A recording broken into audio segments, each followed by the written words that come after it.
bold and global talk show, Newstellers. Let's meet our panelists.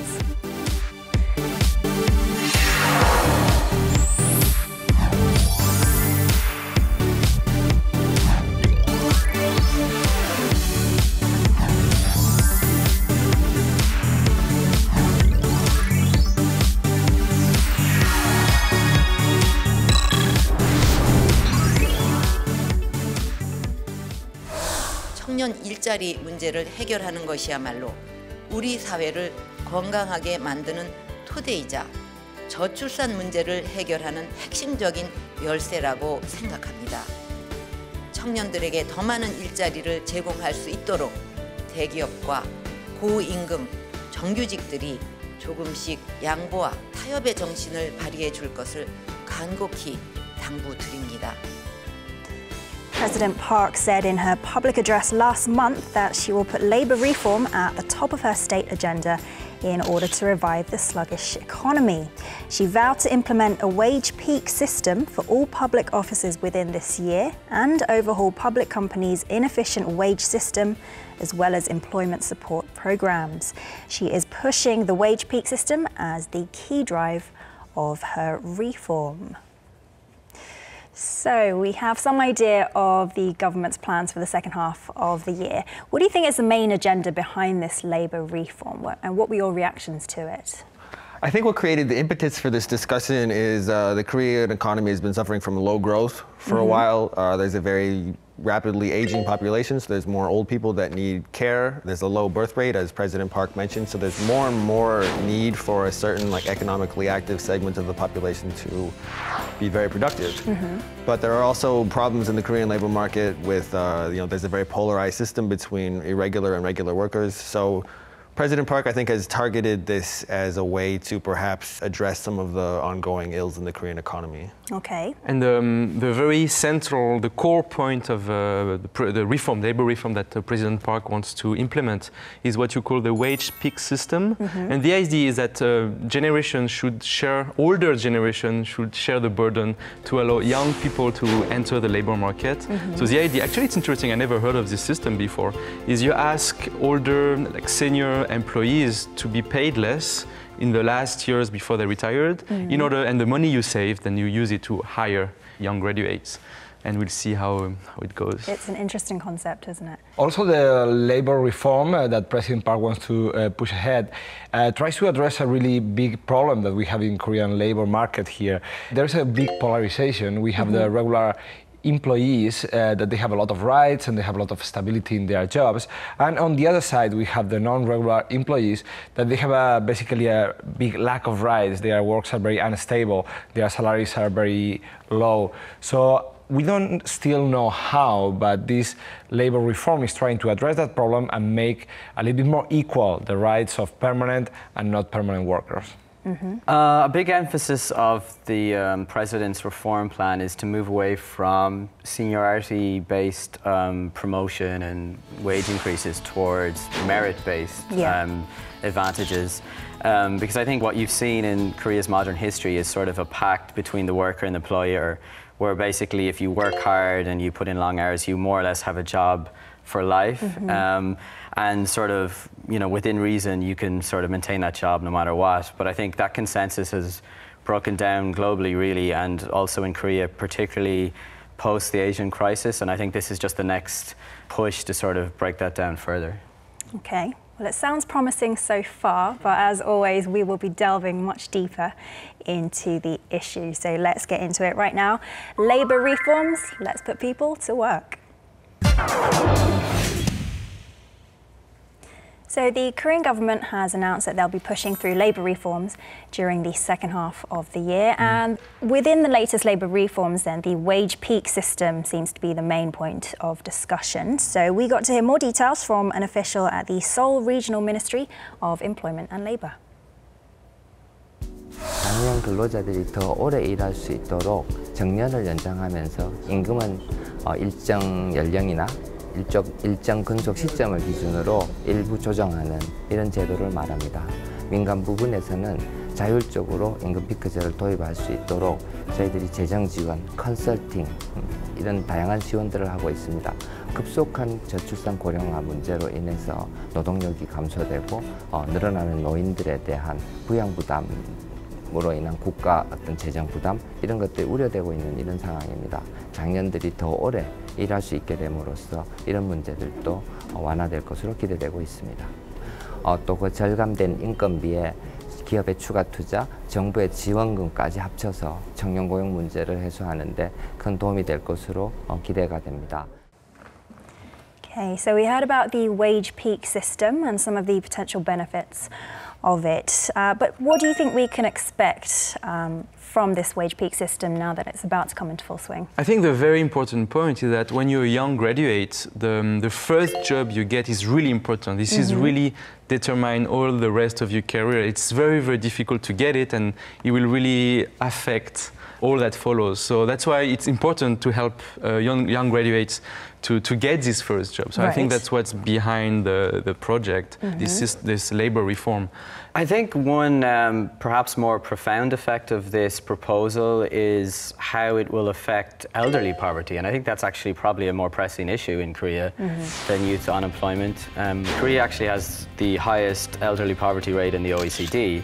The idea of retiring so young just doesn't really seem feasible. And so I think regardless of whether cutting their wages is fair or the correct way to go about it, I think working longer just makes a lot of sense because a huge number of older people in this country can't support themselves.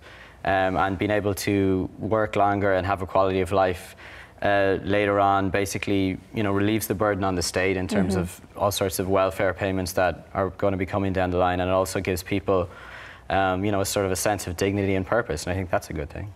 So in general, the wage peak system seems to be a good thing. Older people can support themselves and have a sense of purpose, but it still remains to be seen how companies themselves will implement the system and whether it will be effective or not. Okay, so we've heard from someone who is actually carrying out these reforms, but let's move on to the other side now and see what those who are affected by the system think.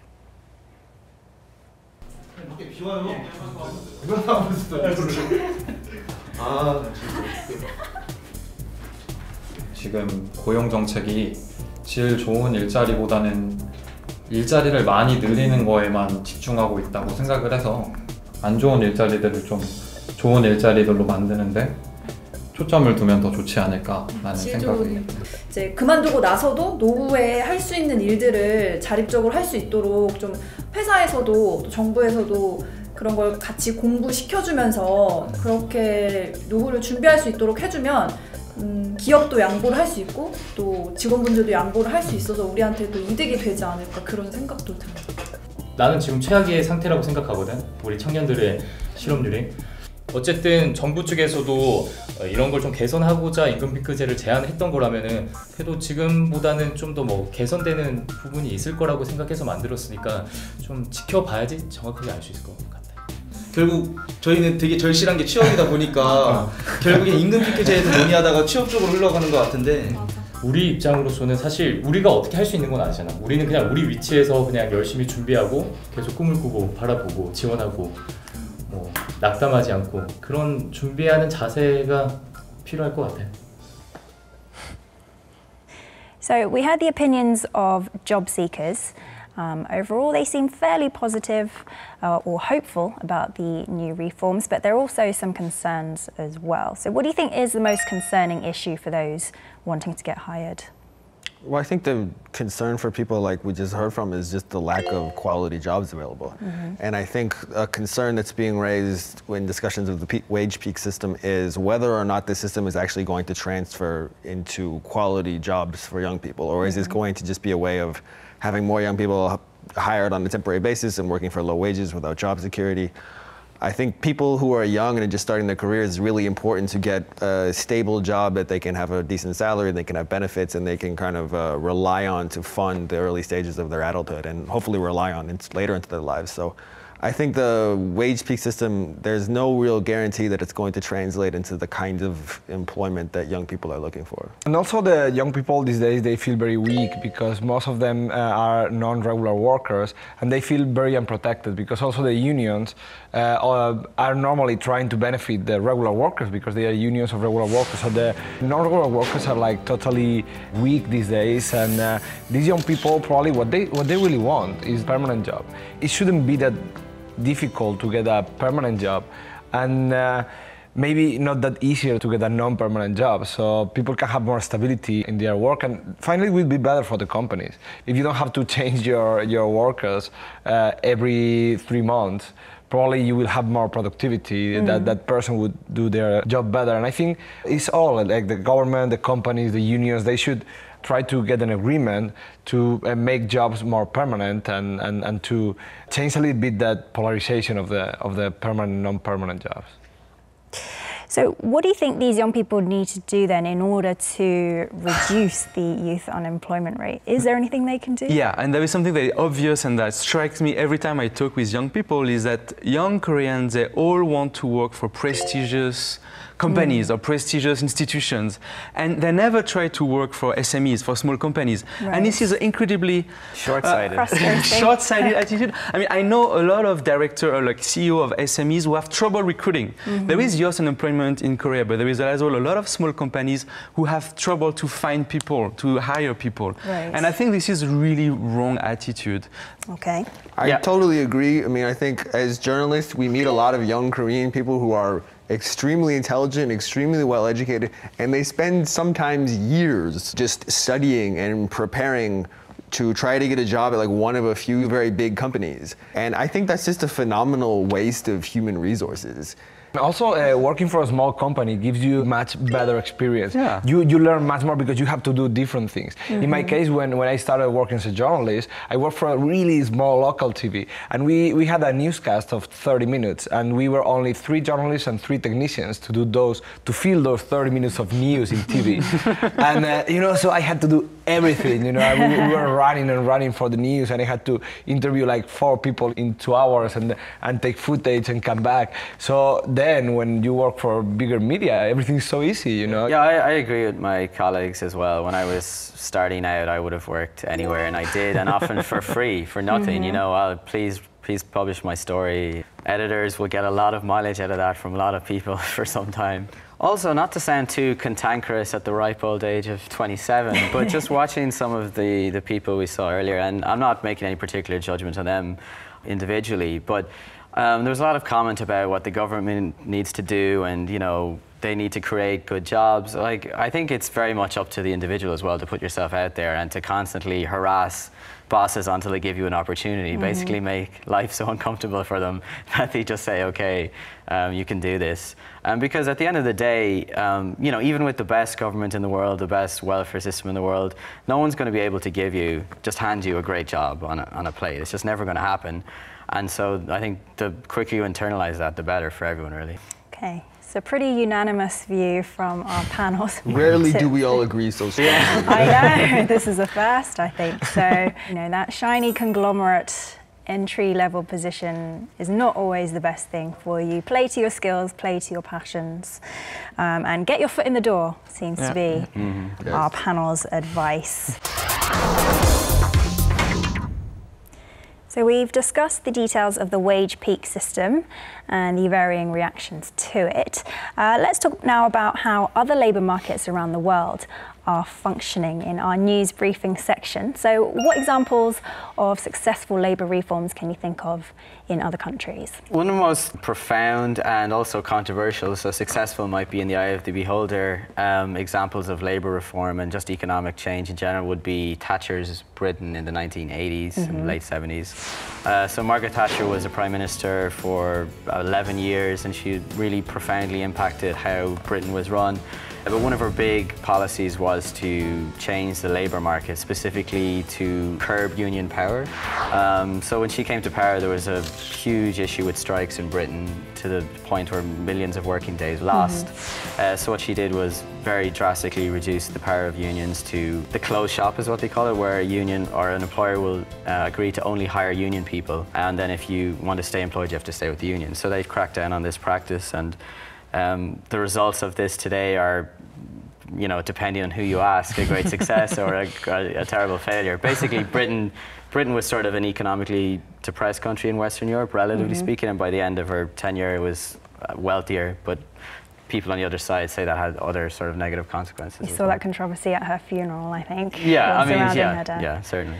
Yeah. Any other countries? In 2003, Germany, under Chancellor Gerhard Schröder, enacted a set of labor reforms that I think are generally interpreted as having been successful. I think they were facing similar, like a situation somewhat similar to what Korea is facing now, and they enacted a series of reforms that did make it easier for German companies to hire and fire workers. They also had a system of incentives where they forced people who were not working, if they wanted to continue to receive benefits, they had to start working, and they didn't even have total choice over what jobs they took. Like if they were receiving benefits and there was an open position, they had to take it, and they just revitalized the German economy in that way.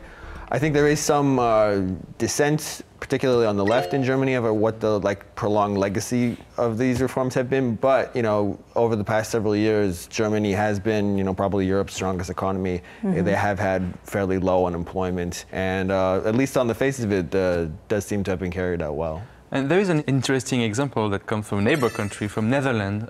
25 years ago, companies, trade unions and government, they gather, and together they came up with what you call the Wassenaar Agreement. And the idea was simple. Trade unions, they agreed to limit the wage growth, and in exchange, company would reduce working hours and increase employment. And the idea of, as well, of limiting the wage growth was to reduce inflation. And it worked. After many years, working hours were reduced to 17%, employment improved, and the economy improved. And this agreement was really considered as a model for many, many countries. Okay. Actually, we have a big example here in Asia. I would like to talk about Singapore. Right. Singapore is one of the most successful economies in the world these days, and part of the merit is from the government in the 70s. They implemented flexible wage system, and they were successful in putting together the workers and the companies on those efforts. And that flexible wage system means that when the company is making a lot of profit, wages of the employees, they raise a lot. But when the company is doing bad, the wages of the employees are cut. So everybody knows in the Singaporean companies that if they really do a lot of effort, they will get more money. So that system was successful at that time and allowed the Singaporean economy to grow in really, really fast and to be one of the main economies of Asia. Okay. The US as well, they just announced some changes to the white-collar overtime exemptions regulations. I don't know if you know about this. It affects executive and ministerial positions or higher earners. So they raised the minimum salary required for the exemption to about $50,000, which means about 5 million more workers are going to be paid overtime if they work over 40 hours. But this hasn't been implemented yet, so it remains to be seen how successful it will be. But it's interesting how different countries have implemented different ways of improving their labour systems. So we've been discussing the proposed reforms in the Korean labour market, as well as successful examples of labour reform in other countries. And let's hear some insights now from an economic expert.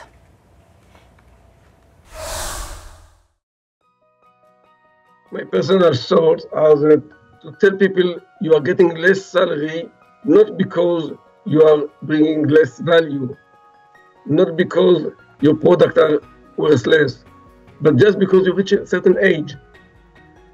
I think this is not convincing. There is no way to make everybody satisfied and happy.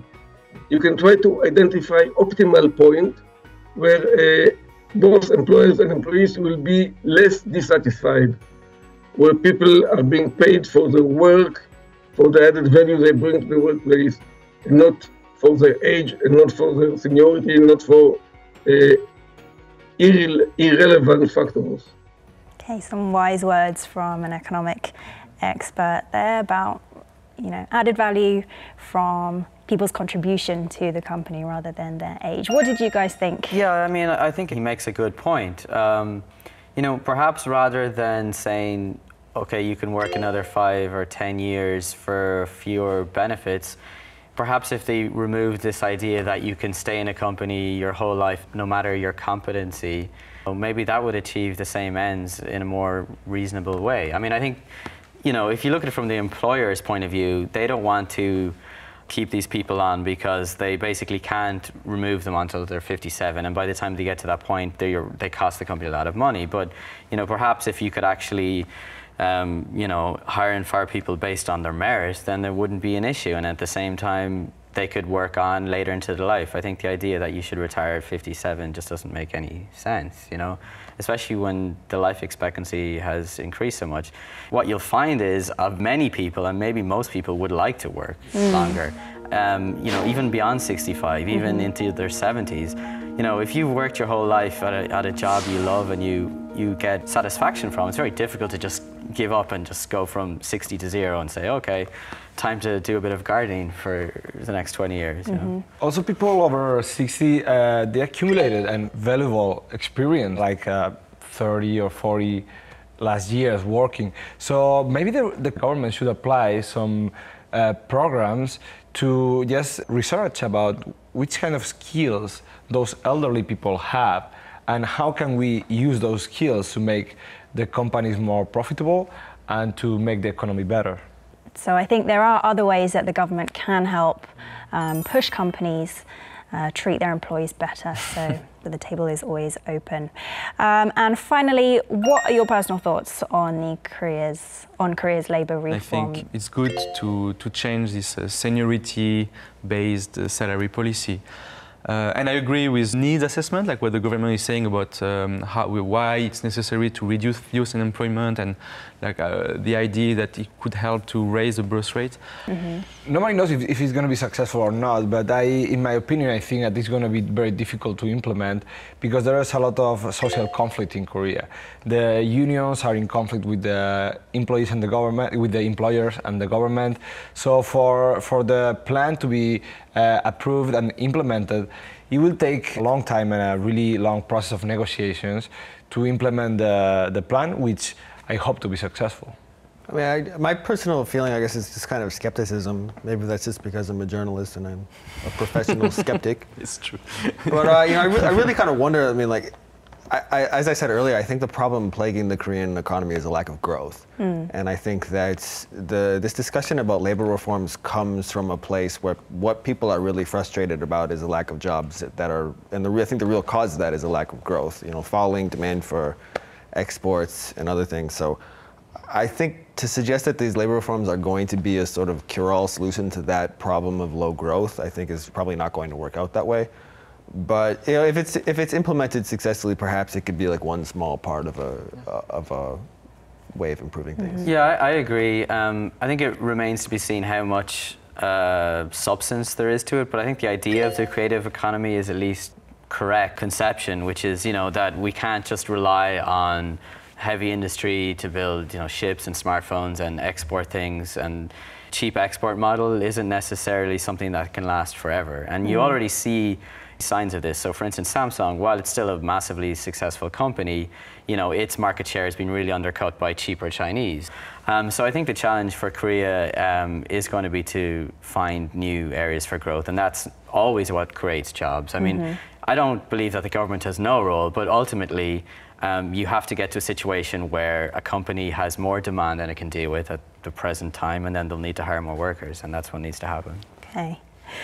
You've had a very, very busy talk today, but these labour reforms that have been announced recently, they seem to be a step in the right direction. We'll have to see the actual effects of implementation and see where it takes us. But hopefully we will see economic growth, more jobs, resulting from this ongoing labour reform in Korea. So let's wrap up with your final headlines. Stephen. I would say get your foot in the door and grow. Yeah, my Good stuff. headline was a message to young Korean graduates. Don't aim at the most prestigious company, be open-minded, think differently. Okay. Okay, my headline would be concentrate on productivity, not on age. Okay. I would say always choose the best man for the job, or woman. Very concise, very effective. Thank you for your headlines, guys. And sadly, today is John's last day on the show. How do you feel? I know you will. No, I'm very happy to have been here. It was a good opportunity and it was a lot of fun. So sad to go, but I'm sure I'll see some of you at least again. Yeah, hopefully we'll see you again one day on the show. Oh, yeah, I'll be happy to. Well, it's always sad to say goodbye, but we will have a familiar face back with us next week. So join us, viewers, for a whole new global talk show, Newstellers.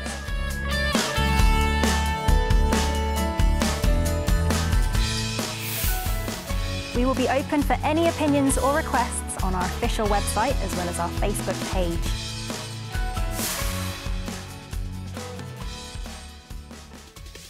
The productivity in elder people should be encouraged as much as in young people. They are just respected, but they don't expect them to be working as young people. It should be a private matter. How much company pay their salaries, the most productive employee with the best salary, then it should happen naturally. It's a good idea to perhaps make the Korean labor laws a little bit easier, but we also need to make sure that that's really what the intended objective is. Working longer for less money. Fundamentally, that seems a raw deal.